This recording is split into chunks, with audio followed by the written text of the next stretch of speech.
Ya, pemirsa, kita kembali melanjutkan perbincangan. Kali ini sudah hadir bersama kami di studio Bapak Linus Nusi selaku Kadisdik Halo, NTT. Selamat sore Pak Linus. selamat sore. Saya sudah bicara dari tadi.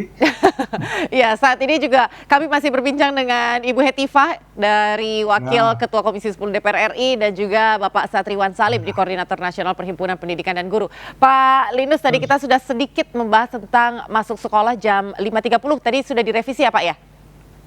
pertama 5 itu waktu yang paling bagus. Tapi berbagai pertimbangan keberagaman, ya tumbuh berkembang kita hargai Nusa Tenggara Timur dan juga berbagai arahan Bapak Gubernur Nusa Tenggara Timur, kita majukan menjadi 5.30. Nah, Pak Lidus, tadi sebelumnya sudah sempat ada perbincangan, ini ada concern dari para orang tua dan juga dari orang-orang tertentu. Pertama terkait dengan keamanan dan juga waktu tidur yang dianggap ini kurang cukup dan juga waktu keluarga. Ini tanggapannya Pak Lidus, atau apakah teman-teman gitu atau para murid di NTT memang terbiasa untuk bangun subuh begitu? Pertama, budaya kerja masyarakat Nusa Tenggara Timur, saya sosiologi antropologi itu masyarakat yang secara kultural itu pekerja keras. Oke. Tetapi turunan dan cucunya dipermanja. Nah, ketika dipermanja ini kita mau balikan. Hmm. Balikan ada dengan pola-pola seperti ini. Supaya mentalitas kemandirian, tarung lain sebagainya, kita pupuk.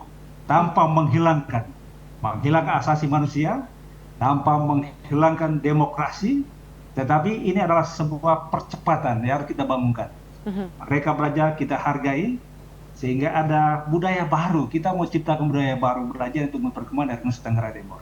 Oke. Itu baru.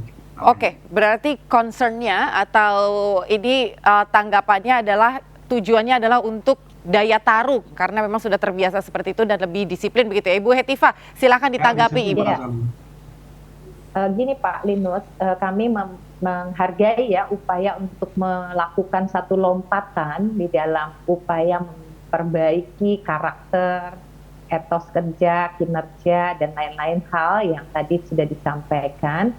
Namun tetap ya ada satu hal yang kami rasa penting untuk dilakukan.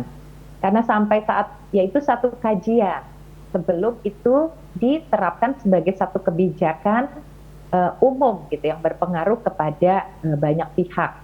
Dan tentu saja kebijakan itu selalu mengundang satu dampak gitu ya. Nah, apakah manfaatnya itu lebih besar daripada mudaratnya kalau kita sebut gitu ya. Jadi apakah keuntungannya itu lebih besar daripada risiko dan kerugiannya atau sebaliknya. Nah, sejauh ini belum ada contoh atau penelitian-penelitian yang mengatakan kita start bekerja jam 5 pagi atau jam 5.30 itu lebih banyak bagusnya atau sebaliknya. Nah, oleh sebab itu kalau mau trial dulu, praktekkan dulu dong untuk gubernur dan pegawai kantor Pemprov. Sambil minta nanti ahli kesehatan, psikolog melakukan penelitian dari praktek ini. Baru nanti terapkan ke anak-anak kita gitu Pak. Jadi karena kalau bagi anak-anak gitu ya, keputusan seperti ini memang sangat penting karena irama hidup seluruh keluarga tuh juga terpengaruh ketika jam aktivitas satu anggota keluarga khususnya anak berubah dari yang tadinya stabil menjadi tidak beraturan. Jadi takutnya manfaatnya sedikit belum jelas, tapi kerugiannya sudah pasti. Itu sih Pak, mungkin concern kami. Baik, Mohon silakan. dipertimbangkan. Baik, silakan Pak Linus. Ini berarti dimulai dari yang dewasa dulu, dari gubernur, dari Oke, yang dewasa kami dulu baru menerapkan anak-anak. Gimana tuh terus. Pak Linus? Terima kasih, Ibu Anggota Komisi 10. Tenang sekali.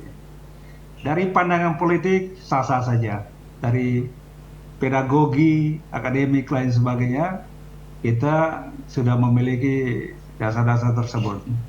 Hasil asesmen nasional berbasis komputer, salah satu rujukan survei profil pelajar Pancasila yang dilakukan oleh Kementerian Direktorat Sema menempatkan dari 21 kabupaten kota, 6 profil pelajar Pancasila, hanya 2 kabupaten yang sudah membudaya. Berpikir kritis, gotong royong, berpikir korban ketuhanan. Di Nusa Tenggara Timur itu hanya 2 kabupaten yang telah membudaya. Kabupaten Ende, tempat persinggahan Bung Karno, pengasuh Bung Karno, dengan terkenal dengan 3 danau warna, itu sudah membudaya.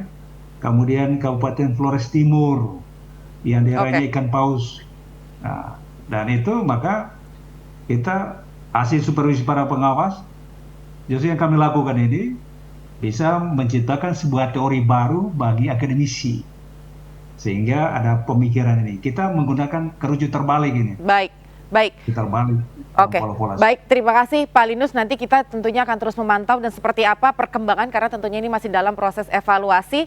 Kami harus mengakhiri terlebih dahulu dialog di sore hari Pak ini. Linus dan Mbak, Begitu itu tadi singkat bukan sekali. pandangan politis loh Pak. Baik. Tadi Itu pandangan gini. saya sebagai seorang ibu dari 4 anak, bukan